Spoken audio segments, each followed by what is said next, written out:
Nós iremos falar sobre um julgamento que vai acontecer lá no Supremo Tribunal, que acontece lá no Supremo Tribunal Federal.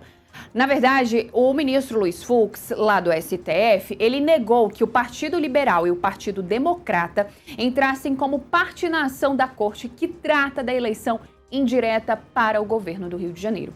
Os partidos queriam se tornar amigos da Corte, como é a nomenclatura jurídica nesse processo. Mas quem vai trazer as informações para a gente é a Camila Xavier, isso porque o Supremo Tribunal Federal deve decidir ainda hoje como é que vai funcionar essa questão envolvendo o mandato tampão lá do Rio de Janeiro. Camila, bom dia para você, seja bem-vinda mais uma vez ao Acorda Metrópolis. Traga mais informações para a gente, por favor. Bom dia, Marília, bom dia a todo mundo que nos assiste nesta manhã. Pois é, os partidos PL e o Democrata fizeram esse pedido de atuar no processo como amicus curiae, amigos da corte. Isso significa o quê? Significa que os partidos desejariam ter acesso livre aos autos, ter acesso aos autos desse processo, para poder acessar, então, ali as informações, tudo que consta nesse caso, e também ter a liberdade de fazer pedidos, de fazer petições com pedidos de informações, de geração de provas ou qualquer outro tipo de pedido que pudesse ser feito ali dentro desse processo, mas isso acabou sendo entendido, sendo negado, O pedido acabou sendo negado.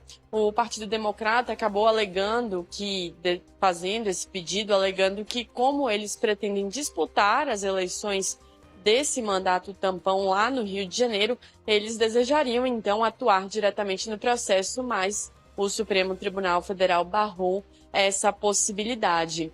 E hoje, como você bem falou, Marília, então esse caso vai ser retomado, isso porque ele já havia começado a ser analisado no plenário virtual, sob a relatoria do ministro Luiz Fux, mas depois de um pedido de destaque do ministro Cristiano Zanin, então o caso foi transferido pelo presidente da corte, Edson Fachin, para o plenário virtual, para o plenário físico, na verdade, o plenário físico. Os ministros vão se reunir hoje, então, de maneira presencial, para poder julgar o caso e decidir qual vai ser o futuro, então, das eleições lá do Rio de Janeiro, que ficou sem um governador, Agora tem um governador interino que ocupa o cargo, mas a gente lá no Rio de Janeiro ainda se precisa definir quem que vai ficar até o final desse período, até um novo governador ser eleito de maneira definitiva nas eleições que acontecem no final deste ano. Marília.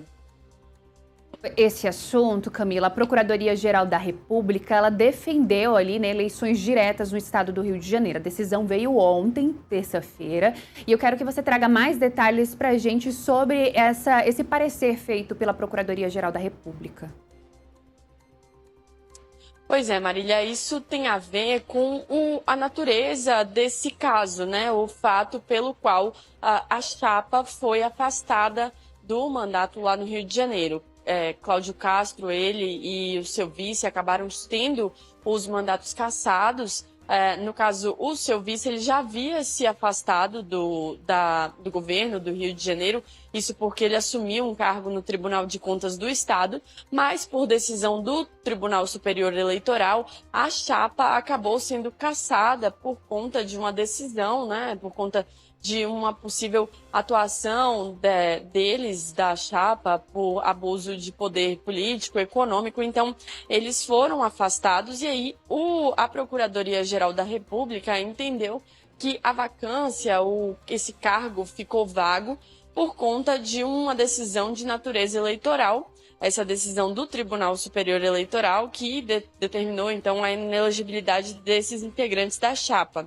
E por conta disso, por conta da natureza dessa decisão do Tribunal Superior Eleitoral, deveria ser aplicado, então, o Código Eleitoral para se escolher quem assume o cargo. E aí, nesse caso, a Procuradoria entende que, sendo aplicado o Código Eleitoral, deveriam ser aplicadas novas eleições e eleições de forma direta. Então, ao invés de os parlamentares, de os deputados estaduais se organizarem em uma votação indireta, que se chama, já que seriam os deputados estaduais que votariam, A Procuradoria entende que não, que ao invés desse tipo de eleição indireta, deveria ser organizada, então, uma nova eleição com os eleitores, né, os cariocas, elegendo diretamente quem vai ocupar o cargo, né, o governo do estado nesse período até a nova eleição, de fato, que acontece em outubro desse ano, que já estava prevista para acontecer. Marília. É isso, Camila, nós vamos acompanhar porque o Supremo Tribunal Federal deve decidir, então, definir como é que serão feitas essas eleições lá no estado do Rio de Janeiro, isso porque Cláudio Castro deixou o comando do estado ali para poder tentar fazer uma disputa também para o Senado Federal, e ele que estava sendo também julgado pelo TSE. Camila Xavier volta com a gente daqui a pouquinho, vai trazer informações lá do local onde ela está, do Senado Federal. Camila, muito obrigada, te espero daqui a pouquinho. E é isso,